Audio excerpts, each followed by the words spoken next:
पुडुचेरी में सीएम नारायण स्वामी के विश्वासमत साबित नहीं कर पाने से उन्होंने जनमत खो दिया है। आज फ्लोर टेस्ट में पुडुचेरी में कांग्रेस की सरकार नहीं टिक पाई। केंद्र शासित प्रदेश पुडुचेरी में कांग्रेस की अगुवाई वाली सरकार आखिरकार गिर गई है। मुख्यमंत्री नारायणसामी सोमवार को बहुमत साबित नहीं कर सके और अपने विधायकों के साथ सदन से वॉकआउट कर गए। उन्होंने अपना इस्तीफा भी सौंप दिया है। विधानसभा के विशेष सत्र में उन्होंने पूर्व एलजी किरण बेदी और केंद्र सरकार ने विपक्ष के साथ मिलकर सरकार को गिराने की कोशिश की थी। उन्होंने कहा कि अगर हमारे साथ विधायक होते तो सरकार 5 साल चल सकती थी। नारायणसामी ने कहा कि हमने द्रमुक और निर्दलीय विधायकों के समर्थन में सरकार बनाई थी। इसके बाद हमने कई चुनाव भी देखे। सभी उपचुनाव में हमने जीत दर्ज की। एक बात साफ हो चुकी है कि पुडुचेरी में लोगों का हम पर भरोसा है। हाल ही में कांग्रेस के 4 विधायकों के इस्तीफे के बाद सरकार पर संकट के बादल गहरा गए थे। उसके बाद उपराज्यपाल तमिलिसाई सौंदरराजन ने सरकार को बहुमत साबित करने को कहा था। फ्लोर टेस्ट से एक दिन पहले रविवार को कांग्रेस और गठबंधन में शामिल डीएमके के एक विधायक ने इस्तीफा दे दिया और उसके बाद नारायणसामी सरकार अल्पमत में आ गई। इस मामले नारायणसामी ने केंद्र सरकार पर विश्वासघात का आरोप भी लगाया है। 7 टर्म से सांसद रहे दादरा और नगर हवेली के सांसद मोहन डेलकर द्वारा खुदकुशी कर लिए जाने का सनसनीखेज मामला मुंबई में सामने आया है। दादरा और नगर हवेली से लोकसभा सदस्य मोहन डेलकर दक्षिण मुंबई के एक होटल में मृत पाए गए हैं। उनका शव मरीन ड्राइव पर होटल सी ग्रीन में मिला। पुलिस को उस कमरे से गुजराती में लिखा एक सुसाइड नोट भी मिला है। उनके शव को पोस्टमार्टम के लिए भेज दिया गया है।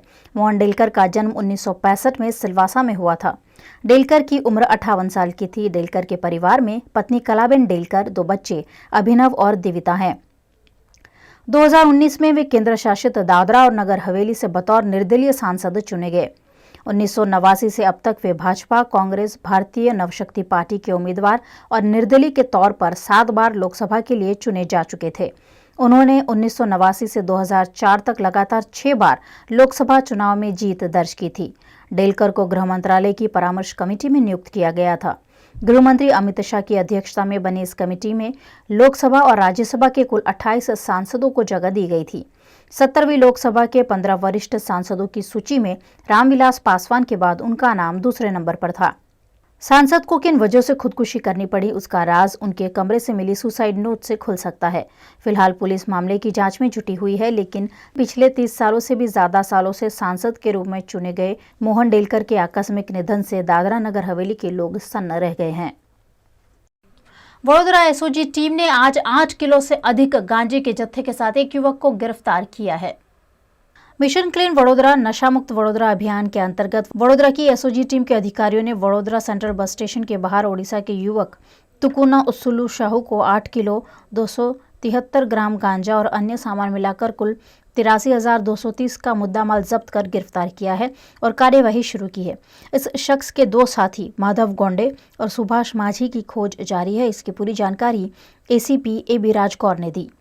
एसओजी पीआई બ્રહ્મભટ્ટ સાહેબ આલ સાહેબ એમની ટીમને એક વિગત મળેલી કે રેલવેમાં ગાંજાનો જથ્થો આવી રહેલો છે અને એ ગાંજાના જથ્થો લઈને આવનાર વ્યક્તિ વડોદરાની અંદર આવે છે।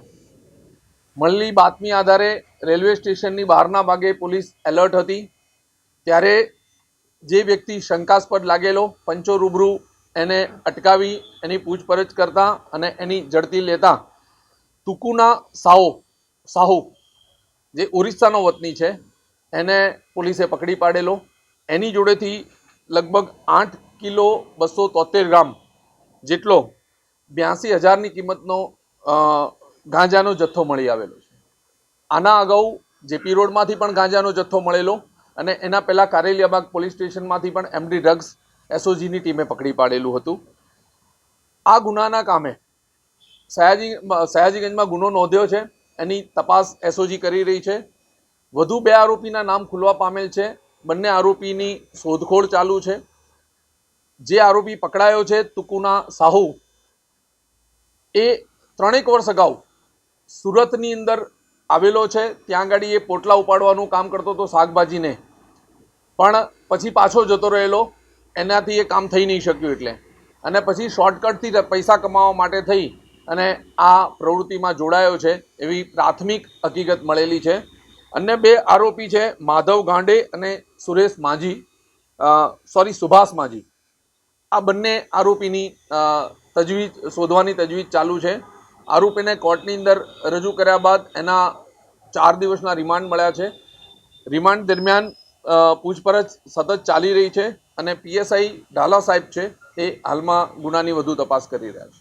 જે હકીકત મળેલી એ ઓરિસ્સા પુરીથી આ જથ્થો લઈને નીકળેલો પુરી એક્સપ્રેસમાં, અને અહીંયા આગળ રેલવે સ્ટેશને ઉતર્યા બાદ જ્યારે પકડાયો પછી શરૂઆતમાં કંઈ નહીં બોલ્યો, પણ ડિટેલમાં પૂછપરછ કરતાં ઓફ ધ રેકર્ડ એવી હકીકત જાણવા મળી છે કે અહીંથી એ સૌરાષ્ટ્ર તરફ ક્યાંક આ જથ્થો લઈને જવાનો હતો. વધુ પૂછપરછ ચાલુ છે.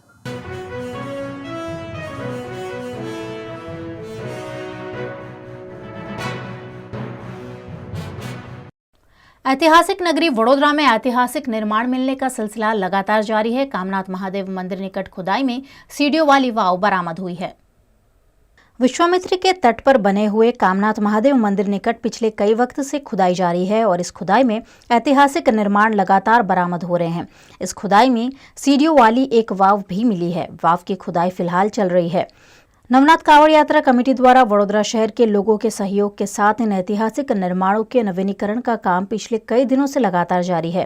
खुदाई में यहाँ कई नए निर्माण मिलने की संभावना भी बनी हुई है। नवनाथ महादेव कांवड़ यात्रा समिति के द्वारा पिछले 52 दिन से कामनाथ महादेव मंदिर का ओवारा और घाट का सफाई का और जीर्णोद्धार का काम चल रहा है। ये काम के अनुसंधान में रोज़ बरोज काम में गति आ रही है।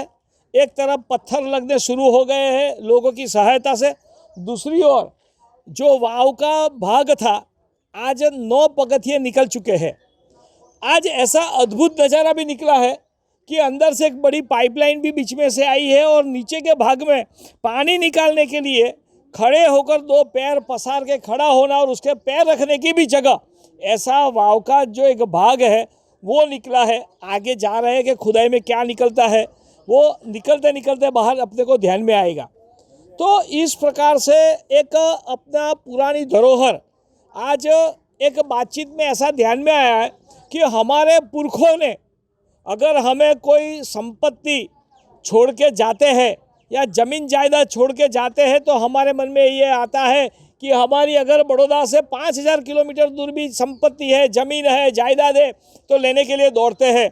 तो जब तो ये देवाधिदेव महादेव ने हमारे बड़ौदा शहर की ये जायदाद सबके लिए छोड़ी है, धरोहर छोड़ी है, तो बड़ौदा के लोग हम कैसे भूल सकते हैं। तो हमारी ये जिम्मेदारी है कि ये बड़ौदा शहर की जायदाद, बड़ौदा शहर के लोगों की ये पुरातन संस्कृति जो महादेव ने दी है उसको संभालने का हमारा दायित्व है। इसीलिए हम कहते हैं जोईसु रहा छो जोड़ाई जाओ। विश्वामित्री के तट पर बने हुए घाट का नवीनीकरण तो जारी है, लेकिन विश्वामित्री नदी के प्रदूषण पर कोई ठोस काम नहीं हो पा रहा है। ऊपर से कुछ असामाजिक तत्व मैली विश्वामित्री को कुछ और गंदा करने का काम लगातार करते हैं। आज फिर एक बार ऐसे ही किसी काले गोरख धंधे के चलते विश्वामित्री नदी का पानी लाल देखा गया। पिछले 3-4 दिनों से विश्वामित्री नदी में यह समस्या देखी जा रही है। ऐसे में केमिकल युक्त पानी विश्वामित्री नदी में कौन बहा रहा है यह जांच का विषय है, लेकिन ठोस कार्यवाही के अभाव में दूषित विश्वामित्री नदी कुछ और प्रदूषित होती जा रही है। मैं ये जो विश्वामित्री नदी में लाल केमिकल का पानी ये 5 दिन से चल रहा है। मैं पिछले 3 दिन पहले भी कहा था, कल भी कहा था, आज भी कह रहा हूँ कि इसके खिलाफ कलेक्टर श्री और पुलिस कमिश्नर श्री ने सुओ मोटो फरियाद करनी चाहिए, कंप्लेंट दाखिल करनी चाहिए, पहली बात।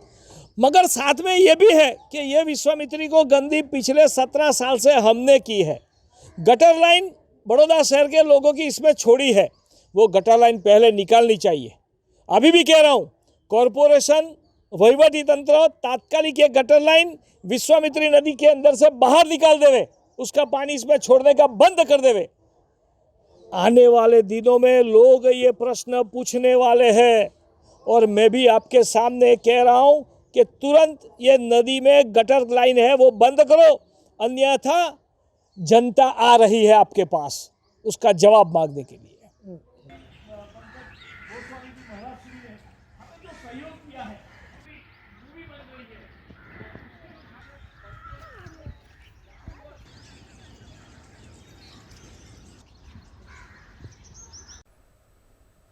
वडोदरा महानगर पालिका चुनाव के लिए 21 फरवरी को कराए गए मतदान की मतगणना कल यानी 23 फरवरी को प्रस्तावित है। मतगणना की तैयारियों का जायजा लेने पहुंची जिलाधीश शालिनी अग्रवाल ने प्रक्रिया पर जानकारी दी। 21 तारीख यानी कि कल वडोदरा कॉरपोरेशन की वोटिंग पूरी हुई है और ये जितनी भी पोल्ड ईवीएम्स हैं उनको काउंटिंग सेंटर्स में जो स्ट्रॉन्ग रूम्स बनाए गए हैं वहाँ पे स्टोर किया गया है।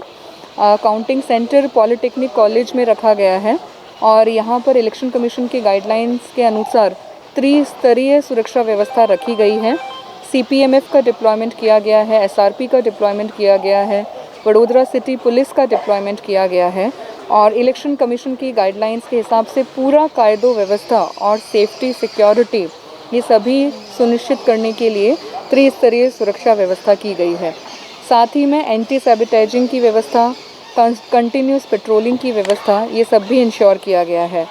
कल जो लोग मतगणतरी केंद्र में प्रवेश कर सकते हैं उनमें जो on duty staff and officers हैं, वो जो उम्मीदवार हैं, उनके चुनावी एजेंट हैं या उनकी तरफ से जो मतगणतरी के लिए एजेंट्स की निमणूक हुई है और इन सभी के पास में पास होना फर्जियात है। इसलिए जो भी अधिकृत पासेस इशू हुए हैं वो पास के साथ में यहाँ पर प्रवेश कर सकते हैं। मोबाइल फ़ोन्स मतगणतरी केंद्र में अलाउड नहीं होंगे।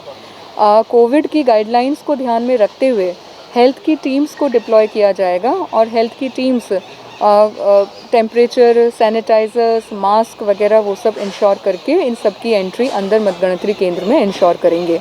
जो भी स्टाफ डिप्लॉय किया जाएगा उन सभी को भी हेल्थ किट दिया जाएगा और उसके कोविड की गाइडलाइंस को फॉलो करें वो उनको सबको इंस्ट्रक्शंस दिए गए हैं। यहाँ पर मतगणतरी केंद्र पर टोटल 8 स्ट्रॉन्ग रूम्स हैं। 23 तारीख को 9 बजे काउंटिंग शुरू होगा और सबसे पहले पोस्टल बैलेट का काउंटिंग किया जाएगा और उसके बाद में आधे घंटे बाद 9:30 बजे से पोल्ड ईवीएम्स का काउंटिंग शुरू होगा। इस बार कोविड की गाइडलाइंस को ध्यान में रखते हुए दरेक रिटर्निंग ऑफिसर वाइज एक एडिशनल काउंटिंग रूम की व्यवस्था की गई है और इस एडिशनल काउंटिंग रूम के लिए असिस्टेंट रिटर्निंग ऑफिसर की एडिशनल अपॉइंटमेंट्स हर एक काउंटिंग रूम वाइज की गई है। तो 6 AROs एंड 6 ROs मिल के 12 रूम्स में 14 टेबल हर एक रिटर्निंग ऑफिसर वाइज इस तरह से काउंटिंग करेंगे।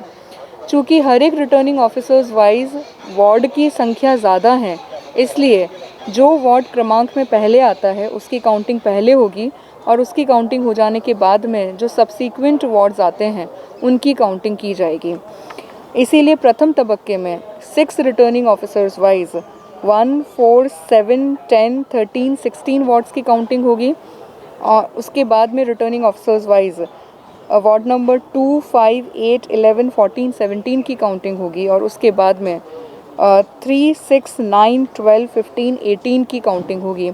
18 के बाद में एक रिटर्निंग ऑफिसर के पास में 19 वार्ड है, इसलिए 18 की काउंटिंग पूरी होने के बाद में 19 वार्ड लिया जाएगा।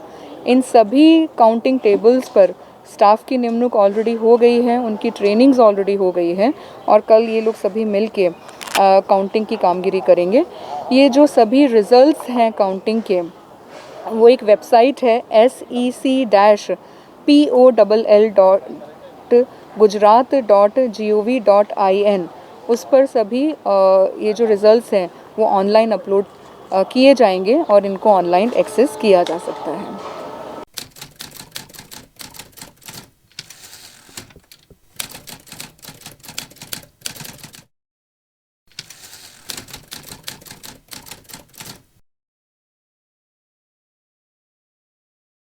लेटेस्ट खबरों के लिए यूं ही देखते रहिए VNM न्यूज और हाँ, VNM TV की YouTube चैनल को लाइक, शेयर और सब्सक्राइब जरूर करें।